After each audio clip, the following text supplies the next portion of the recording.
it was kind of a conversation that matured over time, but like, this is what mommy loves to do. You know how you love to play basketball and that's the thing that you really love to do? Like, I love building this company. It's like, it's a real passion of mine. I love it. And so that requires me to go out and open stores and go inspire people and be with other people. And that makes me a better mom. I'm Amy Jo Martin. Welcome to the Why Not Now show.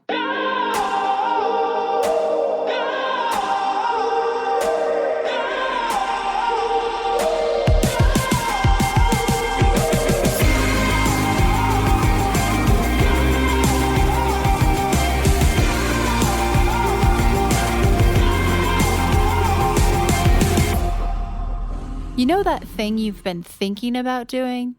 Yeah, that one. Why not now? Have you ever actually taken the time to ask yourself, what's stopping me? Let's talk it through. This is your chance to give that idea the attention it deserves and take action. Each episode, I have a chat with a fascinating person, from entrepreneurs to athletes, celebrities, my parents, rocket scientists, and all walks of life. We talk through a critical time when they've asked themselves, why not now? We dissect that day or even that moment, step by step.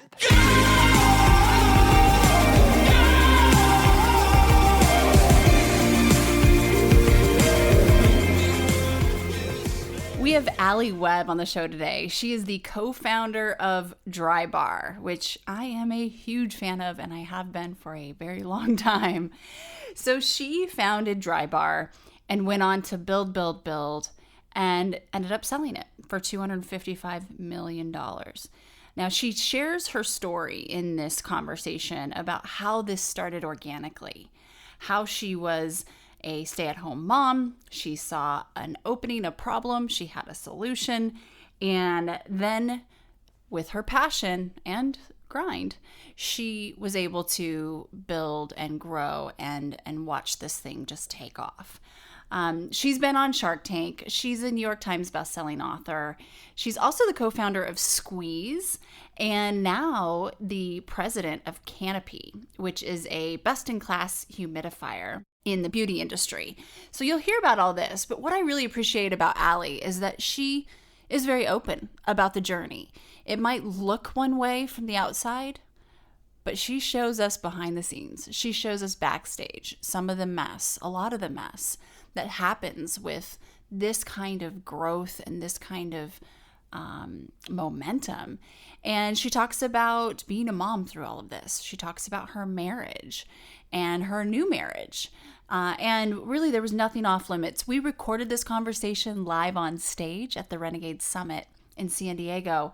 So you get to hear firsthand, some of the questions that we asked her from the audience, but also the audience just response, which you can tell. We're big fans of Alli Webb. She's now become a personal friend and total renegade here. So without further ado, here is Alli Webb.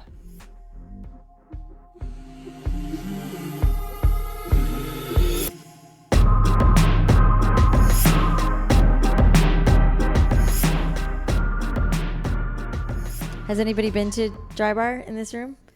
Okay, good. Just checking. Holy smokes. Yes, we have. Okay, so in the spirit of why not now, let's just kick off the way we typically do. Can you tell us about a time when you had a big decision to make and you had to ask yourself, why not now? And we'll dissect that season, day, minute, hour. What do you got? I mean, it's like, it's happened so many times every day, and I think that like to take it back to the Drybar era, I was a stay-at-home mom. I had when I thought I wanted to be a stay-at-home mom, which is so funny now that I really I could not wait to have children, and I was a mom, and I found myself at the park every single day with my kids, and when my now ex-husband, there's a whole other story here. But when my ex-husband would come home and I would just be chatting his ear off because I was, talking to little children all day. And so I missed using my brain in that way, being, building something and growing something. I didn't know that really. And it was, it was such an interesting time. And I was like, I really feel like I need to go and do something. I need to work again. I'd been working since I was like 15, and my parents were entrepreneurs, so I worked in their business, and to not be working was just so foreign. And I was like trying to figure out what I could do at this like new mom pace. And so I decided to start a mobile blow dry business. And at that point I had done hair professionally for years, so I knew I could do it no problem. And I started this business called Straight at Home, which was like me running around LA, blow drying all my mommy friends. And, and it was like, easy and perfect. And I was like charging $40, like $220, easy. Like, I'm a pretty like simple girl. And I was like, this will work.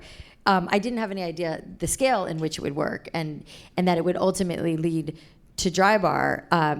But, and to answer your question of why not now, it's like we were, I think sometimes ignorance is bliss. And in 2008, 2009, we were heading into a recession, ironically. And, I was like, I really wanted to turn my mobile business into a brick and mortar because I was seeing so much opportunity in this space.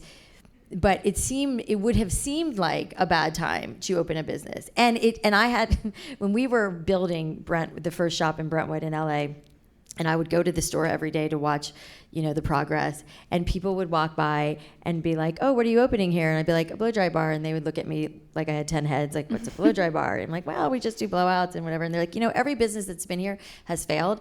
I'm like, awesome. Thanks for that. Yeah, I mean, but it was that like, how are you opening a business like this in the middle of a recession that's so, unknown? And it was completely unknown. We didn't know if it was going to work.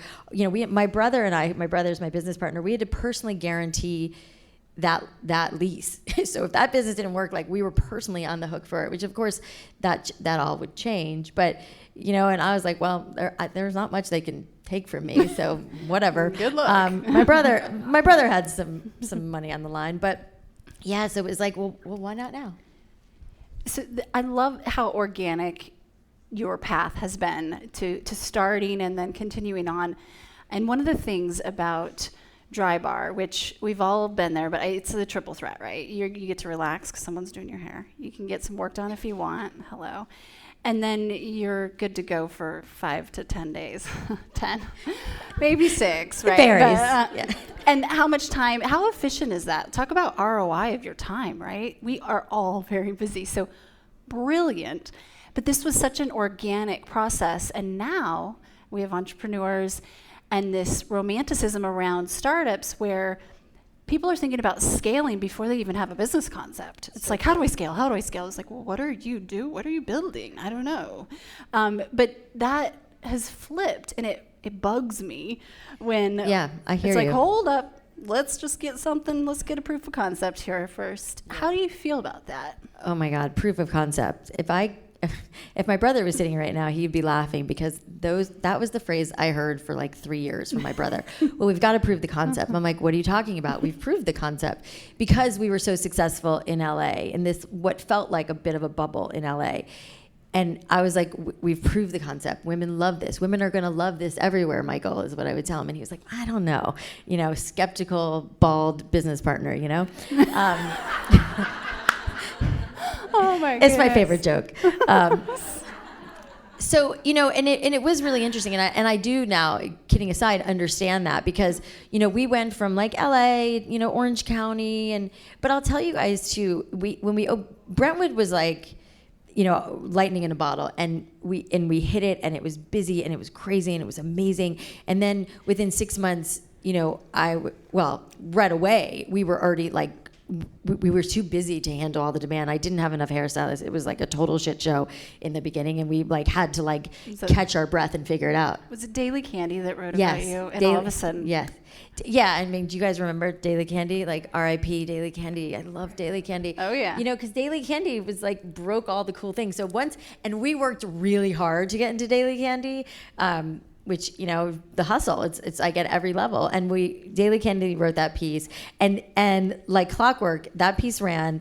And this was back when we still had Blackberries. Remember that too? Oh yeah. And then my brother and I were sitting at lunch talking about the business, and all of a sudden our Blackberries started like buzzing, and we were like, what's going on? We were getting all these email notifications of people who had booked blowouts. think And it was a we mistake? thought it was a mistake. We're like, oh my God, Malfunctioning. call the, spa booker. It's malfunctioning, but it wasn't. And people were booking blowouts. Yeah. But yeah, so, once we opened that first store and it was on fire and it was amazing. And then I was like, we've got to open more stores. And at the time my brother was still running another company and he wasn't like fully in. And I was in the store, 7 days a week, 6 months. I was there every waking hour. But I was like, Mike, we got to open more stores. Like, go find us another lease. And so we opened our second store in Studio City, just over the hill, if you know LA. And it took a minute. Like, it wasn't like guns blazing the way Drybar Brentwood was. And we were like, oh shit, like, wait, maybe this isn't working, and then we put a lot of, I was going to like all the local schools and setting up, blowouts on a table and selling them for cheaper to get people in the door. Like, we had to hustle and work for it. What did that do to your confidence in that moment? Yeah, I mean, it was a little like, it was like this. It was like, wait a second, everybody loves Drybar. Brentwood is so busy. Is it only Brentwood? And this is back to the proof of yeah. And then eventually, I mean, I did everything in my power. I called every favor in. I asked all of my friends who lived in the valley. Like, I did everything I could do to get that store off the ground, and it worked. And then now Studio City, by the way, happens to be one of the busiest in the system. But and the same thing happened in West Hollywood. We opened on Sunset in Sunset Plaza. Same thing. It was like, I can remember, because I'm sure I was a little traumatized from this, like it being me, the store manager, and like one stylist in that big, beautiful store, and like panic.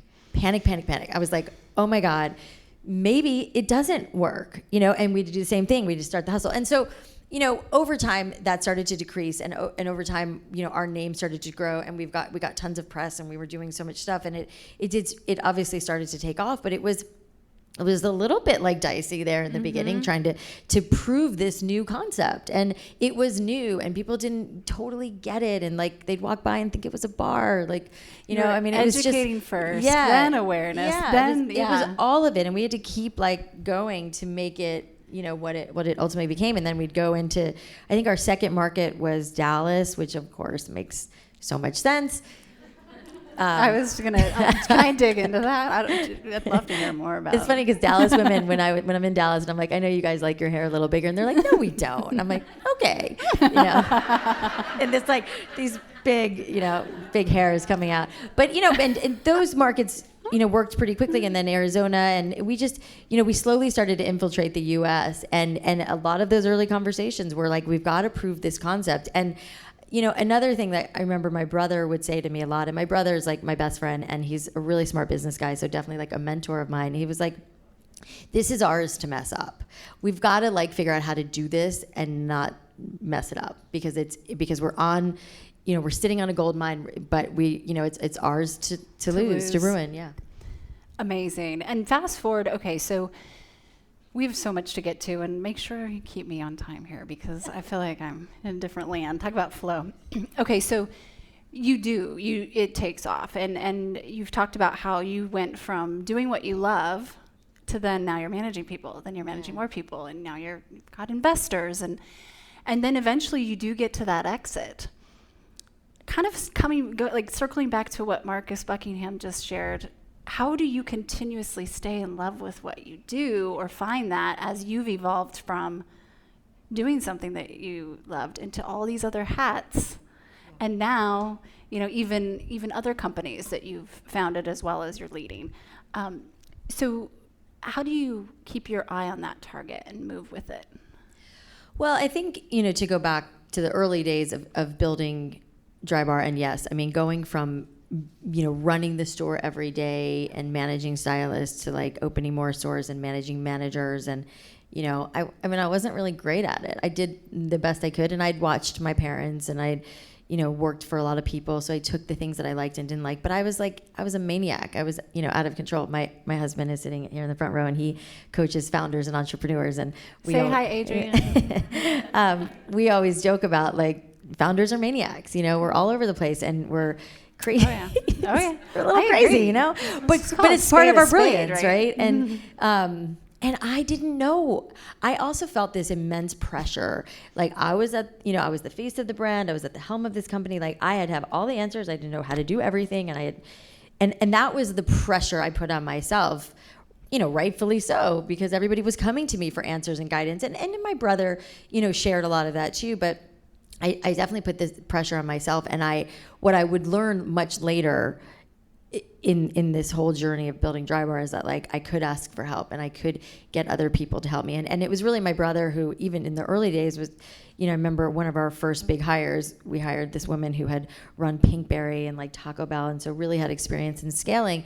And we were going to have to pay her this crazy salary, and we were basically not taking a salary. And I was like, what are we paying her? Like, why? And he was, he had talked to a lot of people who've run other businesses. He's like, we have to hire ahead of the curve, and we have to hire somebody who knows what they're doing so we can actually grow this thing. And again, not mess it up, And so all of that stuff was so much learning for me. And I fumbled so much in that time. And I bring up Adrian because I had other friends, all my friends are like founders of companies. That's just like the world I live in. And I remember a good friend of mine, Ellen Bennett, who has an apron company, Headley Bennett.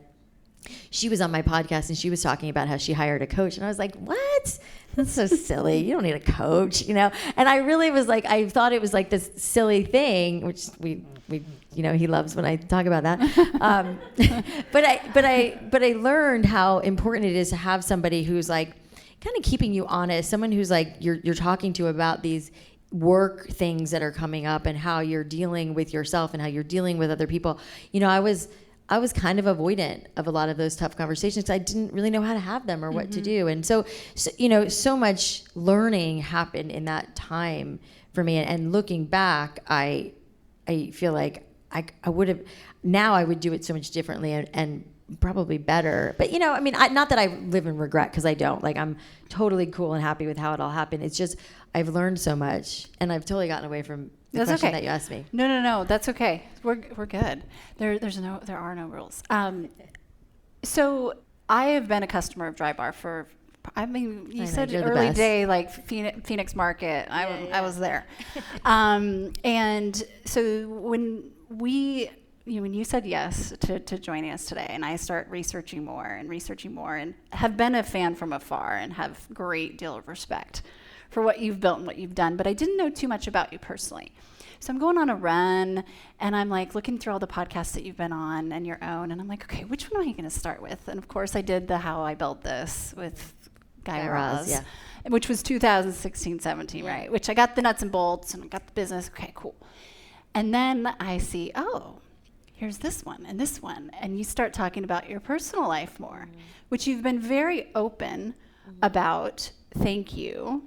For being real and also being willing to go there, because we do see so many women, not so many, we see certain women who have reached a level of success that you have, which is pretty rare, that there's a picture there, but it's not the full story. Yeah. And so you've shared the full story. Can you talk a little bit about, I like to call it psychological safety instead of vulnerability, but we can call it whatever we want, your decision to open up and share the valleys, because you captured me and I went on a long run during these podcasts because you're so real. And then let's talk about a couple of the valleys, because why not? Why not? We're mostly girls in here, women in here, except for Adrian. Dan. Hi, Dan. It happened pretty organically, I think, because I had been on this, very focused, I had dealt with a lot of burnout because I was, totally working my ass off, and it was great and exciting and exhilarating. But, I was married. I got married when I was 27, and my ex-husband is the creative genius behind Drybar and Squeeze and all these, and he's so talented, and he's an amazing man. But we were like best friends, and then we had kids a year after we were married, and then we had Drybar. And so our lives were just crazy. And I didn't really slow down to pay a lot of attention to the fact that our marriage wasn't what it should be. And of course now on the other side of this, I do understand what it feels like to have, true love and to feel that kind of love, which I didn't really have. I was best friends with my ex-husband, and it was, it really mirrored a lot of my parents' relationship, which is, well, a whole other story. But we do have therapists in the audience if you want. I only realized that like a year ago too, by the way. But you know, I think initially why I started to talk about it publicly was because we were in the business together, and people knew that, and I think I felt more of a like responsibility to all the people that were within the Drybar organization. You know, I mean, we had, I mean, gosh, 4,000 stylists. I mean, so many people working with us, and they all knew, you know, the founding story. It was like me and my brother and my husband, and now people were like, knew there were rumblings of us splitting up. And so what does that do to the business? And I think even like my brother and our then CEO, John, everybody was like, I think we kind of need to tell people what's going on, because it's like causing like people to talk about it and whatever. Was this pre-acquisition? Yeah. This was like, of course, 5 years ago. Mm-hmm. And so I think I felt like, okay, I think I need to like publicly acknowledge this, really more for my Drybar community than anything else. And so, I mean, I remember it like it was yesterday. Like I wrote like this long thing. I sent it to my ex-husband to approve and said, I'm going to just kind of put it out there and say, this is what's going on. You know, we're after 17 years, we've decided to separate. You know, what you say, we're putting our kids first, like the business is not going to suffer, and blah, blah. And I think that like, it was interesting, the response to that, which was like crazy. And people were like, you know, so kind and so supportive and so appreciative of it. And, you know, and I just felt like I wanted, at that point, I felt like, I feel like I like this like level of transparency, and, you know, and I felt really just called, I guess, to put myself out there and to be, you know, more open. And the feedback I got was like, and which I would continue to get as I continued to be more transparent, was it was relatable to them. And so women would start, and I still to this day get so many, you know, messages from women. Sometimes they're like, I'm thinking about leaving my husband. Do you think I should? I'm like, I don't know. Like, you know, but there is this like, oh, you know, and it was funny. I was just talking to, Sarah, who's out there. Hi, Sarah. And we were, you know, talking about, you know, now I just lost my train of thought that I went to find you. Thinking about leaving my husband. Should I? Well, it's just interesting how women reach out to me and, you know, for advice, or like, if you did it, I can do it, you know, and I feel like and I can't tell you how many messages I get from women who are like, I've, you know, listen to you. I recently did a podcast. I don't know if you guys listened to Lauren Bostic's Skinny Confidential. She had a great podcast, and I was on there. I listened to that one. Yeah, it's a great episode. She's great, and I'm good friends with her and her husband. So you know, it's like sometimes I'm talking and I forget that I'm like being recorded, and I'm like, oh shit, I probably shouldn't say that, and like good, edit it, you know, Yeah. because I get so comfortable, and in a room, especially in a podcast, it's a very casual setting, good friend, and so I was talking a lot about like, you know, having a sexless marriage and blah blah blah, and you know, got really kind of personal, and then all these women started reaching out to me like, I'm in this same boat as you, and your episode gave me the courage to like move on from a marriage that was really unhealthy, you know. And it's like that kind of stuff I've heard after I do anything public and talk about this kind of stuff. And so I think it feels like I'm inspiring people to do what they need to do. And so I think that is why, you know, when I think about, and I get asked that a lot, like, why are you vulnerable? Why? And some of my friends are like, do you really have to tell everybody everything? And I'm like, well, I'm just an open book, and it's just, you know, who I am and what I, again, feel called to do. And I also like other people being transparent with me. Like, I love when I'm talking to somebody and they tell me what's like really going on in their life versus the like, yeah, everything's great, you know, the bullshit small talk. I don't like it, and I don't like to give it, you know, to that. Yeah. So allergic. I think that's just like what I'm drawn to. Which is amazing. And it's, you know, I've got two areas I'd love to cover before we open up for Q&A, but we were last night, you know, all hanging out, and I probably had 4 or 5 discussions with different women, all very driven, high-powered, like putting points on the board, but it ended up about childcare, or ended up about being on the road. And you had your children and Drybar, right, in the same season, right? So personal question. So I'm gonna be that person that's like DMing do you it. like, hey, what should I do? So I get this email yesterday. I get a text message from Lincoln, who's my son. He's 3. He just went to Montessori school. He sent you a text message? No, his. I was like, wow. His guide. Yeah, he's good. Digital native, right? So he's in this little Montessori school, and there's 8 of the kids, right? It's in a house. It's a schoolhouse. And she said, hey, Lincoln keeps saying he misses his mommy, and he wants to cuddle, and he wants to take a nap early. And I'm like, okay, this is new. Well, then I get an email. Hey, he's been saying this more. And so this is the first time in my experience having, we all travel a lot, where it's fine if I miss him, but I don't want him to be, you know what I mean? I don't want that pain on him. And you had to have navigated that constantly for years, and we are as well. What do you got for us?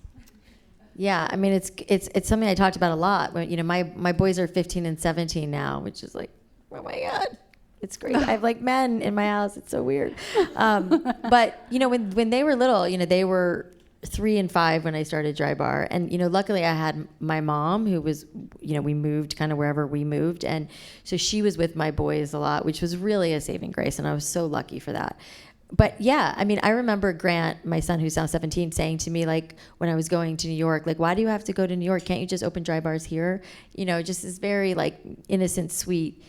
And I mean, obviously 3's a little young for this advice, but the feedback I always gave my sons, and like, listen, I believe objectively I have really like well-adjusted children, and they've been through a lot. They've been through divorce, went through rehab. Like we've gone down the road. Check the boxes, yeah. Mm-hmm. But what I always told my kids, and what I always really felt was like, it was kind of a conversation that matured over time, but like, this is what mommy loves to do. You know how you love to play basketball, and that's the thing that you really love to do? Like, I love building this company. It's like, it's a real passion of mine. I love it. And so that requires me to go out and open stores and go inspire people and be with other people. And that makes me a better mom, And so when I come home, I feel really filled up and fulfilled and happy. And, I would, as they got older, this conversation would be like less mature or more mature, but it was that sentiment that like I'm role modeling for them hard work. And I would tell them, like, why we have this nice house and we just built this pool in our backyard? It's because mommy and daddy work really hard for that stuff, so we can provide you a really great life.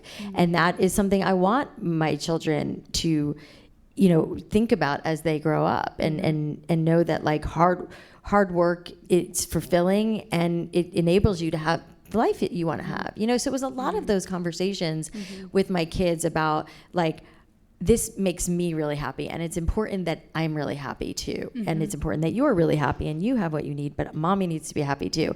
And I remember, it didn't happen a lot, but I remember them, and you know how you remember these like negative things. Like I remember someone like commenting on an Instagram about me, like, well, you shouldn't have had kids if you were going to be traveling so much, like some stupid comment like that, and I was like, first of all, you don't get to comment on my life. No, second of all, like I love having children. My children are like the most important thing to me in my life, but I also like want my kids to grow up also wanting to work really hard and aspire to greatness and whatever that means for them. And so I wanted them to see their mom and their dad, doing that as well. And so I think that was like, it's okay to miss. It's okay that he misses you, and it's okay that my kids would miss me. It's actually great. It's such great feedback, Yeah. And then you come home and you love them and you are present and intentional with them. And as my kids were getting older, and my time was really crunched, and I was doing all the things, and I would go to therapy and I would talk to my therapist about it. And I remember one of the great pieces of advice that I still love to this day was like, when you come home, and let your kids know that they will have 20 minutes of uninterrupted time. Put your phone away, and 20 minutes, do anything they want to do for 20 minutes, just them. And I would start doing that. My kids loved it, and they would say, they would say, Mommy, when's my 20 minutes? Where's my 20 minutes? When they were younger. And it really worked, and they loved it, and they knew it was like their special one-on-one time to do whatever they wanted. We're going to take a quick break, and we'll be right back. Hi, everyone. If you are digging this podcast, please do us a favor and subscribe, rate and review on iTunes. It just takes a moment and it means a ton to us. You probably know Kat Cole. Yeah. So I Kat love gave her. me some advice a couple years ago. She said, mom pride versus mom guilt. You really got to focus on that pride. And one of the things we do in our household is we get to do things, right? Mommy gets to go to work. Don't have to. And the other day he said, hey, mama, I get to go to work too.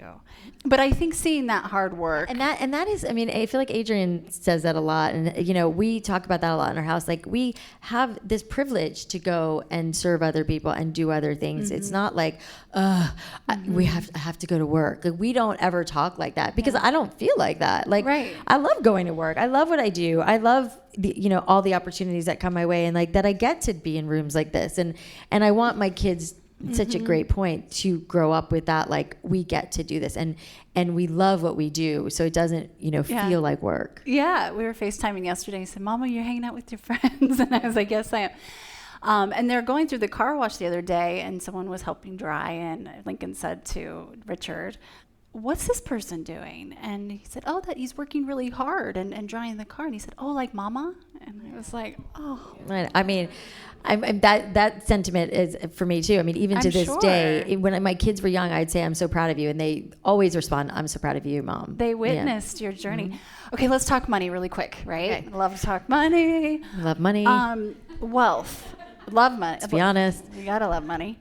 Has your relationship with money changed over the last several years? That's a good question. I mean, yes. Rightfully so. Yeah. I mean, I remember when I first had kids and we first moved to LA, and LA was we were living in New York City, and, but I wasn't before LA, and I wasn't working, and I was with the kids, and I really like to shop.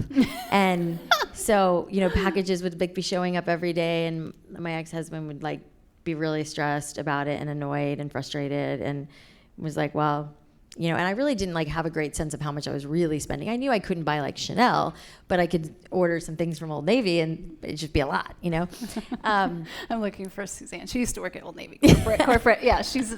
Yeah. I mean, you can really load up, So anyways, my ex-husband was like, okay, I think we should put you on a budgeting app, which was really brilliant. And so I was on this app that was I knew how much money I could spend every month, and every time I spend money, I'd put it, I'm sure there's better apps now, but I'd put it in the app, and it would say how much I had left over for the last month, and I kind of liked the game of it, you know? Yeah, numbers. And so I was really, responsible with that. And then even once we started Drybar and we started to have success, I still, I mean, I think my salary was $30,000 for the first 4 years. So it wasn't nothing was really changing, and then things started to change. And then I started to have a real salary. And I remember my brother bought me a Celine bag for Christmas, I think around the 5-year mark. And I was it was my first designer How cool that bag. He bought it for you, your partner. Yeah. He also, by the way, surprised me with a new Mercedes, when I was coming out of IKEA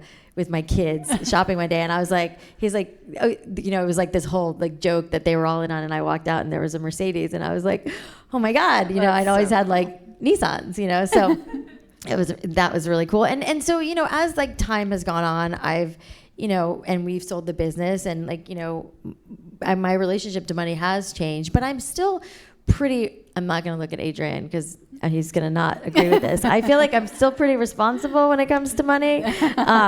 And I'm aware and I'm cognizant of what I'm spending and how much I'm spending, and the levels of what I can spend and where I can shop has definitely changed and all of that. But I'm still really aware of it. And I'm also not financially exactly where I want to be at, and I don't know if that will ever go away, but I still feel really driven to build more things, to grow more companies, to sell more companies, and to have, more success, and to be able to do, buy that ranch that I want to buy in Texas somewhere. In Texas. So I mean, I still have a lot of goals and dreams of things, but I also recognize that I'm really blessed and fortunate for all I have. So I feel I have a good relationship with money, and I am very aware of what I'm spending, and I just like anybody else. I think no matter what stage you're at financially, I still stress out sometimes about money or how much things cost, and I need to keep myself in check still. We have a whole discussion later on this afternoon about investing, due diligence. We were talking last night a little bit about Renegade Global Venture and putting together special purpose vehicles to be able to stick ourselves on cap tables and really democratize the flow of capital, but also the access to deal flow. Yeah. And so with you and where you see both at Canopy, which by the way, we do have to tell everybody what Canopy is, and as you've seen the whole spectrum of funding from literally I've got a car and a hairdryer to an acquisition to raising various stages, what advice would you give to the new angel investors in the room? So we have a lot of first-time angel investors who are building their own wealth creation through some of these opportunities. So any thoughts? Well, I mean, I've also, invested in, I probably have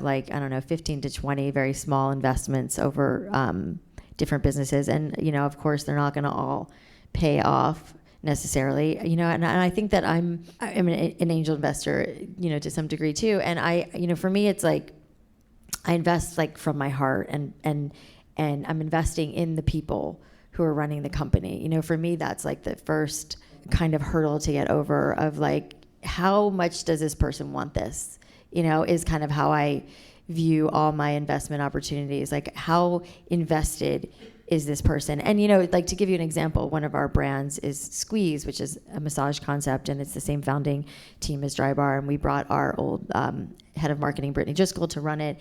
And Brittany is one of the hardest working women I've ever known, and I would bet on her all day long, and that is the kind of passion and determination that I'm looking for in companies that, obviously a lot of other boxes have to be checked and it's got to be a healthy business and all of that. But for me, it's how hard is this person going to work to make this a reality, and Brittany just happens to be a prime example of that she is not going to give up. And, in the middle of a recession, she's the CEO, she cut her salary in half so that the company didn't go under. I didn't ask her to do that. I'm an investor. I'm on the board. She did that on her own, And so, the kind of person that is going to, do everything it takes to make that company successful is really what I look for when I'm investing in brands.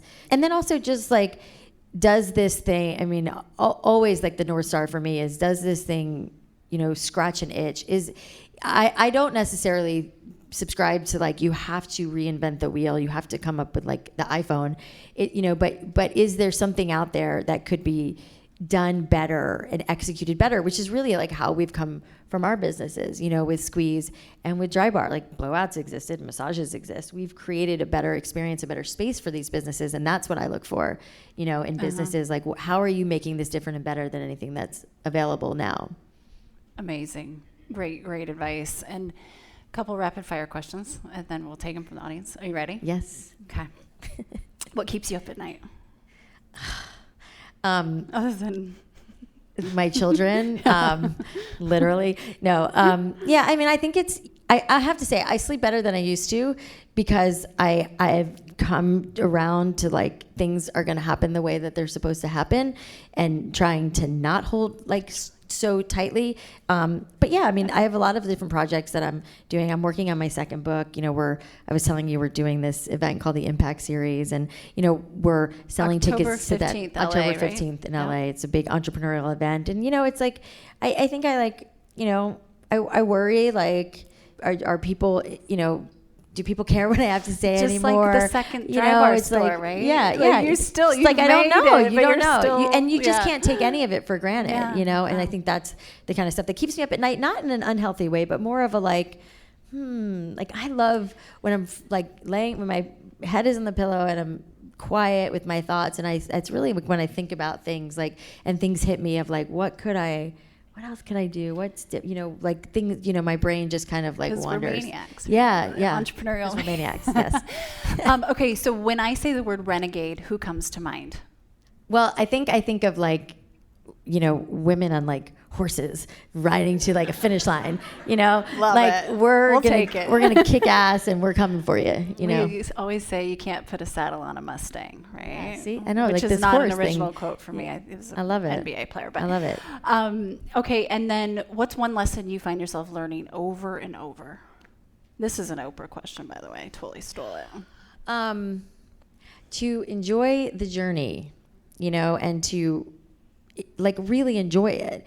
I think I get so stuck in what I just said. Like, I'm worried this is going to happen. I'm worried they aren't going to like me. I'm worried this isn't there, blah, blah, blah. All the things that I worry about, instead of just like, I think that you can shift your mindset to like, I'm just going to enjoy this process of building, because I love building. Mm-hmm. I love building something, no matter if it's a business or an event, or I'm excited but nervous about my second book coming out. It is it's a memoir, so it's going to be a very personal with a lot of business stuff in it. But like, will anybody give a shit? And I'm kind of scared about that. But you know what? I can't like get caught in that. I have to just enjoy this process of building and telling people and hopefully inspiring people. Amazing. How can we help you? Well, in lots of ways. Bring it. Come to our event in October in LA, downtown LA, October 15th. Adrian will be there if you want to get some coaching. And we're having, we have... Even though coaches are... I know. I think he might do some live coaching on stage. How fun would that cool. be? Yes. Ooh, I need He's this. very, very direct. Awesome. Like, sometimes a little much. And... So, I'll be there, and Candace Nelson, the founder of Sprinkles, which I'm sure you guys know, and Joy Cho, who is an amazing entrepreneur herself, my friend Nikeo, who's is basically rebranding all the Sephoras inside JCPenney's to a company called 13 Loon, and she's going to be there. We have a couple surprises still coming, and it's going to be a really cool event where we're, similar to this, where we're talking about our stories and the blood, sweat, and tears that it takes to build a business, and what things we've learned along the way, and to like really inspire people. So that's this thing that's really near and dear to my heart, because I keep feeling this pull to help inspire other women, especially like new and up and coming founders, because we didn't have that. When I started Drybar 12 years ago, it was like you could really count on one hand like female founders that you knew about. I mean, I didn't. It was 2009. It's 2010. My first come in 2009. Yeah. Oh, And it there was like no one. there was no. I mean, there was like, I knew Wendy Zomner, who had started Urban Decay. You guys know that. I knew her because, and I didn't even know her till a couple years in, because we had the same private equity.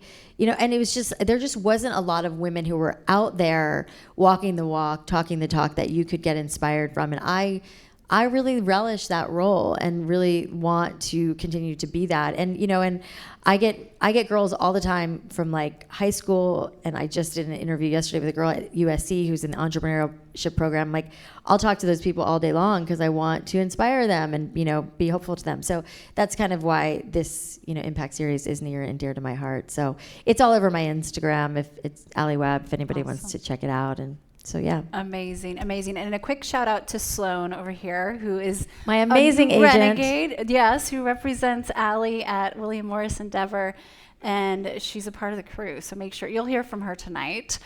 Do we have a minute or two for questions? I'm looking for the bosses in the back. Yes. Dan, you have a question? Good question, Alan. Nice to meet you. This is my daughter, Lily, by the way. Hi, Lily. She goes to college tomorrow. Amazing. And Amy gave me the blessing to have her attend today, so this is amazing. She's going to be a future entrepreneur. She has it in her for sure. The one question I want to ask you about, when you go back to your childhood, think about your parents, how you were raised, how do you apply what you learned when you were young to what you do today? Oh, it's such a good question, because it's so... It's such an important part of my story. And my parents had their own business, and so my brother and I worked in their stores. It was like little old lady clothing stores in South Florida, but my parents were really smart. They opened them in like the retirement communities, and my dad was like the mayor, and he would give all the men coffee and newspaper so their women would shop and spend more money. And my brother and I grew up in these stores, and we watched a lot of the stuff that I'm talking about, like of being. I remember I used to tell my mom I wanted her to be a cookies and milk mom. I wanted her to be home after school when I got home and make me cookies and milk. I don't know where I got that from, but that was my thing. And and she had probably a similar conversation with me of like, hey, I really like working and this is what I do and you're okay by yourself, after school and whatever. And I grew up in that same entrepreneurial environment that my kids are growing up in. And I think it's and I've seen it, I'm sure you probably see it with your daughter. It's like you see your kids, my kids are like, they've already started businesses. They're trying to start businesses. They're really driven. And I like to believe a lot of that comes from, watching us work really hard and have a really, great work ethic. And also this I think there's like this generation of like, if you pay me more, I'll work harder, not like work harder and then I'll pay you more mentality, which really drives me crazy because I was taught from my parents, like you be the person that shows everybody else up. You work as hard. You do every job. You be the person that they will not get rid of, and that's just how I grew up in that mentality. And I want my kids to grow up at that same, like, I'm going to be the hardest person working in the room, So I think my childhood, and I didn't know it, of course, growing up. I'm sure I complained. I know I complained a lot about working, but I ultimately did it, and I feel really grateful that I had that, and I didn't know I was getting it, but it will turn out to serve me now as I've grown up, for sure. Such a good question. Where are you going to college, Lily? Amazing. UCSB. And by the way, Dan Cobby, if for those of you who don't know him, he's introduced us to so many renegades. Sherry, I don't know where you are, but I'm sure you're in here back there. And has been an incredible mentor and supporter of women, getting women seats on cap tables. I know a lot of you are investors in Circle AI. The reason I'm on the board and why I originally invested is because I was invited in by Dan. So he is... this is a conversation that I get frustrated about, but there have been so many situations where, like your brother even, like taught you so much. And this isn't a women versus men community whatsoever. We are a huge bridge. It just doesn't work that way. So I just want to thank Dan, and also that's a perfect example of how we really do. However your elevator comes, get in, go up, and send it back down, right? It doesn't matter who sends it to you, who they are, get in. Yeah, because that's how we scale elevation, right? I totally agree, and and it's like, I want to talk to Dan too, because you should. Because I'm sure he wants to talk. And I'm an investor in his company too, by the way. Best investor ever. Yeah, Court Avenue. What is it? It's called Court Avenue. He's got quite the story. He's had a couple of amazing exits under his belt too. You guys could talk. Yeah, I'd love it. But I was just talking earlier about being an opportunist, which I think has like a negative connotation, that word. But I feel like, I'm like, I want to talk to Dan. What can Dan do for me? Yeah, and what can I do? Who knows? But versus why is Dan here? Yeah, and what can I do? I'm obviously wanting to give back, but I also want to like grow and learn. And about 2 years ago, I decided that I wanted to maybe consider joining some boards, and so I reached out to a lot of. Honestly, it was a lot of men I knew at that time who were in like the private equity and who were on our, board of Drybar, and was like, hey, I kind of want to do this. How do I do this? Yeah. Well, you just got to start telling people that you want to join some boards. And like, sure enough, I'm on like 4 boards now, Exactly. It's just, you just put yourself out there and talk to people and take every opportunity you can. It's really powerful. I'm sure you guys all know this, but just saying. And you're sitting here today because of another gentleman, Brad Slater, who will be here on the stage tomorrow, who introduced me to Sloan indirectly, and we DM'd too. Yeah. And they work together. It's full circle. Yeah, it really 100%, is. Yeah. Other questions? Yeah, I have a question because I recently listened to a podcast this morning that you're involved with a company called Canopy. Yes. Oh, yes. Canopy. Interested in like why you decided to go work for an already existing company. I know we bookmarked that and we never circled We never back. came back. Thank you for bringing Sarah, that up. for You're bringing the best. That up. Well, Worst interviewer ever. not at all. That was an interesting pivot for me. And I think in this like next iteration and having sold Drybar and wanting to just expand and try new things. And I actually got connected to the founder of Canopy because I was looking and thinking, which I still am. I have so many ideas in my head, and I was like, maybe I should start like my own product line. And I'm still thinking about that, like a hair product line. And I got connected to this guy Justin through another friend, and And it wasn't the right fit for a hair product line, but he was like, I have this company called Canopy, which I'd never heard of. And have any of you have heard of Canopy? A couple? Yeah. I mean, they're a new brand. They've been around about a little over a year. They're humidifiers, which again, you kind of feel, and when he said that to me, I was like, why are you telling me about humidifiers? Like, but then he was like, well, one of the other founders, his girlfriend who lives in New York City, was using her old, like, blue, not cute, moldy humidifier that she would clean like every Sunday for like 3 hours. And he was like, why are you doing this? Like, why do you have a humidifier going next to the bed 24/7? And she's like, well, it's the ultimate beauty hack, because when my skin is hydrated, my skincare works better, my makeup looks better, my scalp is better, my hair looks better. And I was like, what? I was like, this is embarrassing. Like, I really pride myself on being like a beauty connoisseur. I'm like, why don't I know about this? And as like a woman who's aging and whatever, I'm like, it also like conceals fine lines and wrinkles, because if when your skin is dry, like in the winter especially, it's like it's and the moisture is sucked out of your face. It's not a good look. So, the genius of having a humidifier that isn't, first of all, that looks cute and chic in your house is like, check. That's important to me. And the fact that you don't have to, it doesn't get moldy. It actually has anti-mold technology in it. You only have to like change this filter every 6 weeks, which they send you. It's also a subscription model, which is just such a great business. I was like, I tried to figure that out for a long time with Drybar. You had me for a while, the membership. Yeah, but I mean the products, to get products on subscription. I mean, you basically, when you buy a Canopy, you can get it for a lower price if you become a subscriber, and then they send you every 6 weeks. Some of you are shaking your heads like, every 6 weeks they send you the aromas, which are also amazing, and the new filter. And I was like, this is a genius business, and they had done like 10 million in the first year, and I was like, what? Like, I know no one, I'd not heard of it, no one, and whatever. And so they sent it to me, and we have like 6 in our house now, and I started using it, and I was like, and then it really didn't hit me until the first time I traveled.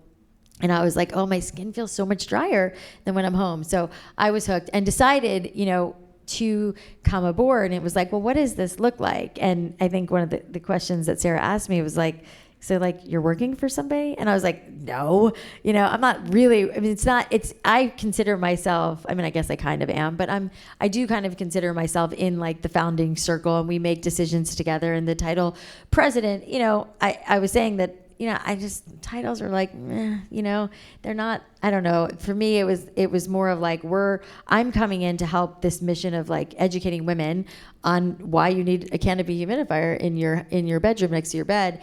And that was that I got so excited about that mission, and that this seemed like this thing that I was talking about. Humidifiers have been around forever. They just haven't been very good, and it was the same thing with blowouts and massages. And so that's why I got really excited to get on board. And it's very much like a partnership, and we make lots of decisions together. And it's been a lot of fun. It's been a lot of fun, like building and trying to figure out how to build this very different brand.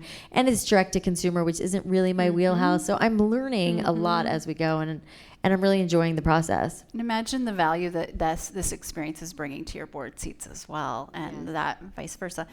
Okay, There's another question over here, maybe. Oh, yes. Go for it. Hi, I'm Jacqueline. Hi. I was just wondering, so if you go back to when you founded Drybar, what advice would you give your younger self? I think I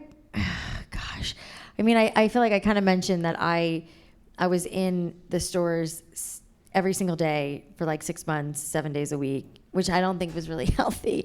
I think it took me a long time to trust other people and to feel like I could not be in the stores. And we had like cameras in the stores, and when I wasn't there, like for the 1 hour I wasn't there, that I would watch them, and I was crazy. And I don't think I needed to be that level of crazy. I think it would have served the company and me better if I had came into this with not having, I come back to like this tight grip, because, I think it's understandable, because when you're starting your own thing and you're so precious about it, and you don't want anybody else to mess it up, and you're so worried. But if I had to look back and tell my younger self, like, it's all really going to be okay, and like, you don't have to be this stressed out about it. And I think that I also, one of the great lessons I learned was, when I did start to let people have more responsibility and gave over the reins to people, I really didn't want them to make a mistake. And I was like, watching you, but then I realized, and I realized like they need to make their own mistakes, and it's okay. Cause I think I had this like ridiculous notion that if they made a mistake and if like an email went out wrong or something was said not the way I wanted it to, like the whole thing was going to blow up and we were all going to have to go home, and that was it. I just was I really remember thinking that way, that like the littlest thing was going to blow the whole thing up. And I now realize that that's just not how it is, and it's okay for mistakes to be made, and it's okay to be transparent, about those mistakes and things that we mess up on. And I think that lesson that took me a long time to learn, I would have better served me if I had learned it sooner. Okay. I know we need to get you out of here. You've got a schedule. A bunch of football players coming to my house tonight. Yeah. There you go. There you go. Thank you for the important work you're doing, for being here, sharing your time and wisdom, and just Thanks for having being, me. A guide. Thank you. Thank you, guys.